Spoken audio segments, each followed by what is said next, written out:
Hello my dear students, class 12, chapter number 10.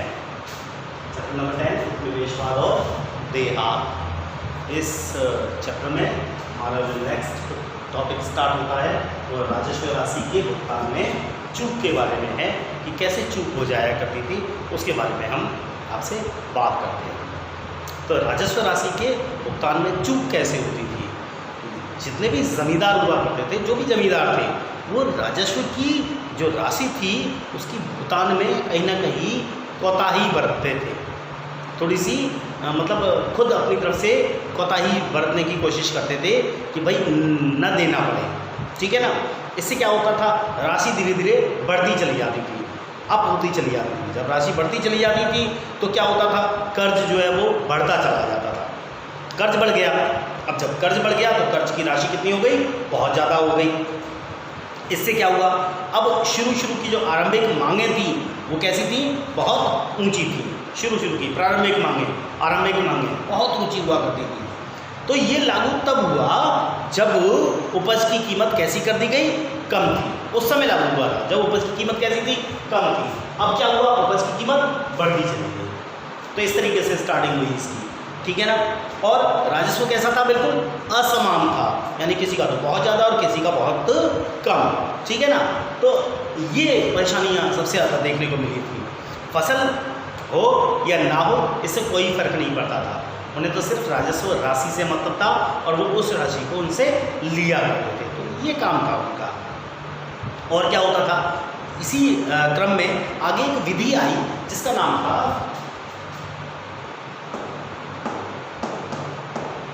सूर्यास्त विधि। कौन सी विधि है, सूर्यास्त विधि। ये विधि क्या थी, इस सूर्यास्त विधि के बारे में बात करते हैं। ये विधि नाम से ही थोड़ा सा पता पड़ जाएगा आपको, सूर्यास्त और विधि, ठीक है ना। तो सूर्यास्त विधि हो गई। अब इसमें क्या था, इसमें ये होता था कि एक लास्ट डेट दे दी जाती थी कि भाई आपकी ये लास्ट डेट है, तब तक आपको अपना सारा टैक्स क्या करना है, राजस्व है क्या करना है, वो अदा करना है।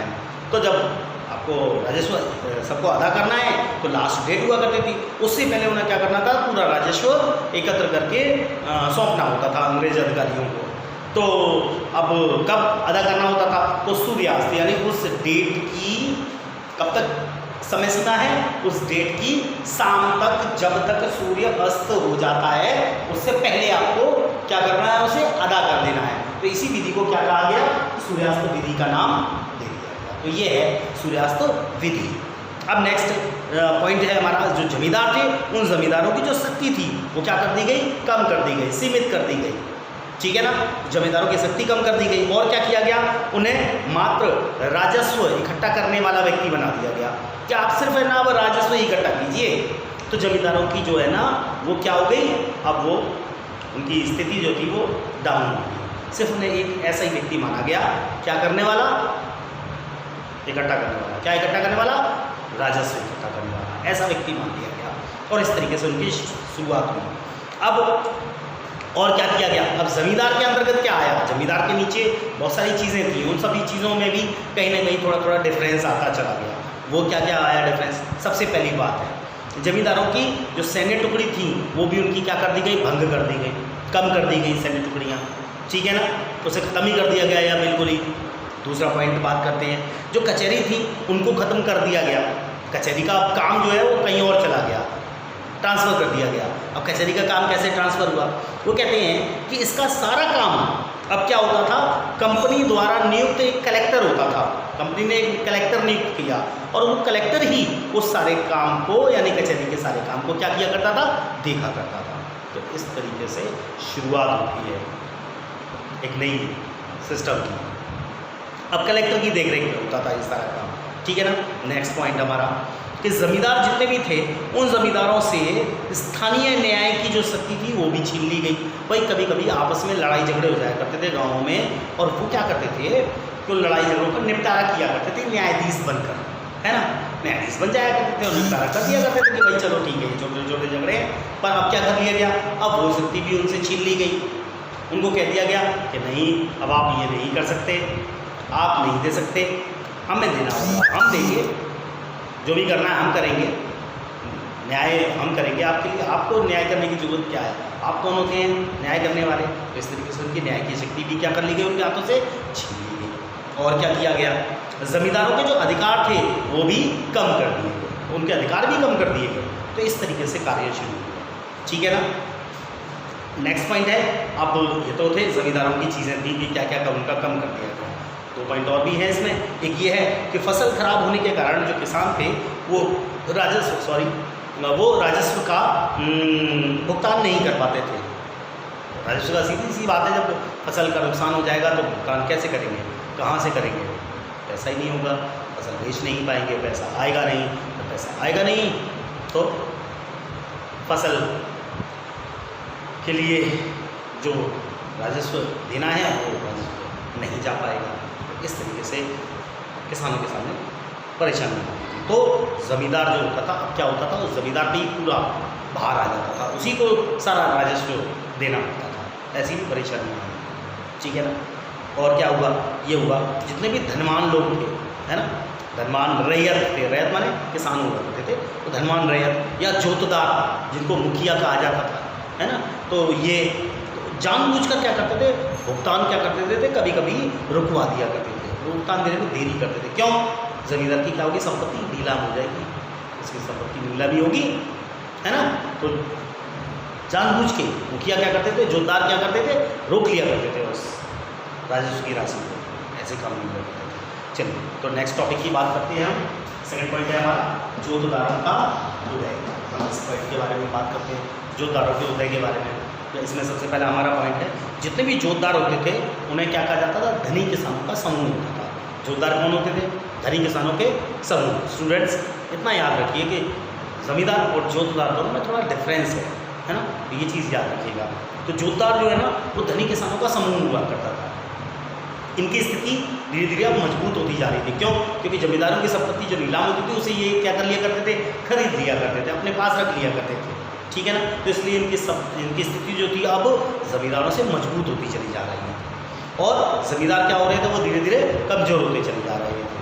तो ये पॉइंट शुरू हुआ, इस तरीके से कार्य शुरू हुआ। संपत्ति उनकी जब्त कर ली जाती थी, जमींदारों की संपत्ति जब जब्त हो जाती थी तो जोतदार क्या करते थे, उन बड़ी बड़ी ज़मीनों की जो है उनको कभी कभी तो अर्जित भी करते थे, कभी कभी खरीद भी लिया करते थे। तो इस तरीके से अर्जित करके उन्होंने अर्जित कर ली थी। और ऐसी अर्जित की हुई जो ज़मीनें थी वो 10, 20, 50 एकड़ नहीं होती थी, 1000, 500, 2,000, 3,000 एकड़ भूमि हुआ करती थी। तो काफ़ी ज़्यादा मात्रा में भूमि हुआ करती थी जहाँ पर इस तरीके के कार्य हुआ करते थे, ठीक है ना। तो स्थानीय जो व्यापार था, नेक्स्ट पॉइंट है इसी में, स्थानीय व्यापार। और क्या होता था, जो साहूकार है ना, उन पर भी उनका पूरा नियंत्रण था, जोतदारों का पूरा नियंत्रण था उस पर, ठीक है ना।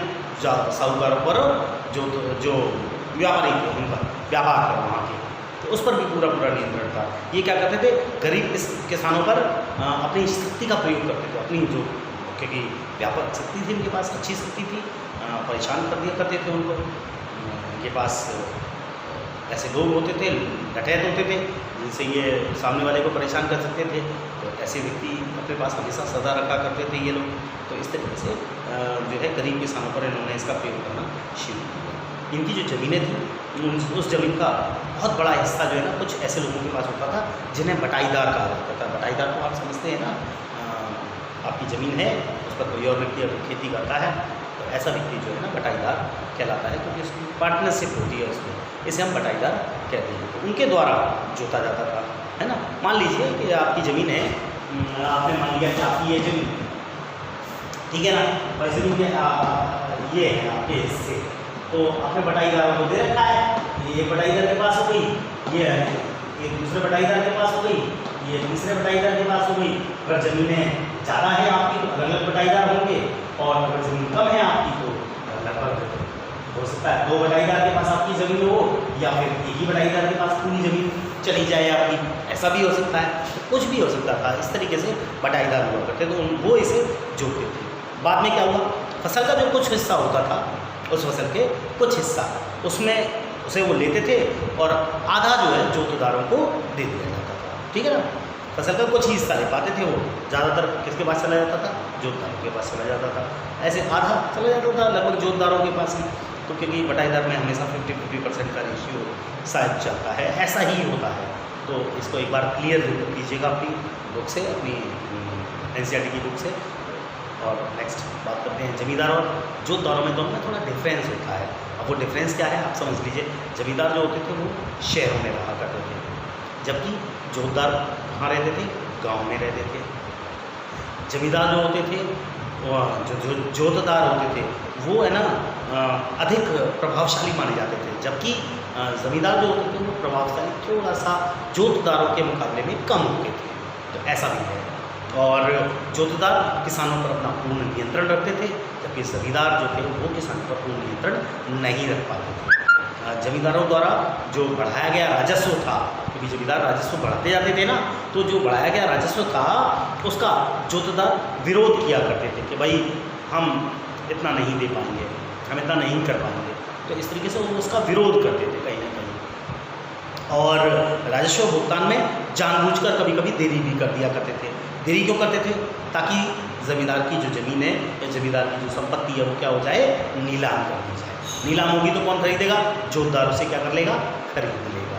तो ये चीज़ें थी। और है कि जो नीलामी होती थी उस नीलामी में खुद जो जोतदार होते थे वो उनकी ज़मीनें खरीद लिया करते थे, अपने लोग भेज दिया करते थे, है ना। वहाँ उनके लोग होते थे जो नीलामी की अगर नीलामी में बोली लगाया करते थे। तो इस तरीके के कार्य हुआ करते थे। और क्या होता था? धनी किसान, मुखिया, प्रभावशाली धीरे धीरे होते चले गए, ठीक है ना। उन्हें क्या हुआ? इन्हें जो है हवलदार, गांठीदार या फिर वो कहता है मंडल इन्हें कहा जाता है। कई बार हम देखेंगे कि साउथ में जब हम जाते हैं तो वहाँ पर इन्हें मंडल के नाम से पुकारा जाता है। तो अलग अलग नाम थे इनके, और इस तरीके से ये चीज़ें क्लियर हो। तो गाइस 2 पॉइंट आज मैंने आपके लिए क्लियर कर दिए। नेक्स्ट जो हमारा पॉइंट शुरू होगा वो ज़मींदारों की ओर से प्रतिरोध और 5वीं रिपोर्ट, मेन इंपॉर्टेंट टॉपिक है ये भी 5वीं रिपोर्ट। इसके बारे में हम नेक्स्ट टॉपिक जो हमारा आएगा पॉइंट उसमें हम डिस्कस करेंगे। तो guys thank you all students, सही तरीके से पढ़ते रहिए और वीडियोज़ को लगातार वॉच करते रहिए। Thank you everyone.